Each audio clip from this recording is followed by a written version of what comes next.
I'm Marsha Blackburn. I'm a hardcore, card-carrying Tennessee conservative. I'm politically incorrect and proud of it. I'm 100% pro-life. I fought Planned Parenthood and we stopped the sale of baby body parts. Thank God. Twitter blocking Republican Congressman Marsha Blackburn's Senate campaign announcement video. That's the video they blocked. A Twitter representative said they blocked it because it included that inflammatory statement about Planned Parenthood, and that is likely to evoke a strong negative reaction.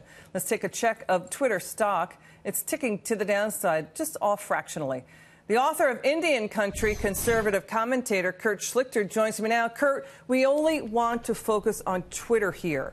I mean, there's all sorts of inflammatory stuff on Twitter, all sorts of trolling. There's even terrorists on Twitter, right? I mean, what do you think of this? Well, I was getting death threats last night. Look, I'm a big Twitter user, and you should all follow me at Kurt Schlichter. I'm also a Twitter shareholder, so I'm not real happy about this. But look, Twitter is a great technology that allows people to connect and share ideas at its best. And what Twitter's doing is really, it is the goose that's, killing itself when it's laying the golden egg. They go after a potential senator, one of the leading intellectual property legislators on Capitol Hill, and they block her because she says the words baby parts. Boy, baby parts is pretty light stuff for Twitter. It's crazy. Twitter shouldn't be doing this. Twitter should leave it open, leave it a marketplace of ideas with only the lightest of touch to keep out the biggest abusers. This is just crazy. I can't believe they did it. I mean, Twitter's telling the congressman that she can run the video if that statement is omitted, because there's been questions about Planned Parenthood's role in what she's bringing up. Separate from that, I just want to focus on Twitter here.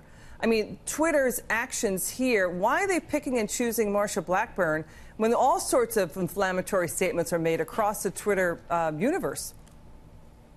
Well, I grew up near where Twitter is, in that Bay Area environment. It's a very left-wing environment. They're kind of in their own bubble, if you would. And they don't understand that there are other people out there who disagree with them. You got a lot of very young people who haven't experienced much in the way of disagreement in college or in their early life, and they're stunned when somebody disagrees. So I think it's okay to shut them down. And that's crazy, because if they're going to start exercising their political power to silence conservatives, what do you think conservatives, who control most of our legislatures, who control Capitol Hill, what do you think conservatives are going to do back? Yeah, I mean, Bob Schieffer even said with Facebook, if you don't want the real news, just go on Facebook, because, the point being, Kurt, they command so much attention, both Twitter and Facebook, when it comes to news, right? Well, they certainly do, and I think Bob Schieffer of CBS, which had Dan Rather, shouldn't be talking too much about fake news. But the fact is, there is a lot of fake news out there, and we as citizens need to look at everything we see with a skeptical eye and balance it. Does it seem reliable? Does it seem coherent? Does it make sense? Do the facts work together to come to the conclusion? Twitter's no different. Facebook's no different. We're always going to be bombarded by information that may or may not be accurate. That's for us as adults to figure out on our own. Good point. Thank you, Kurt Schlichter. We love having you on.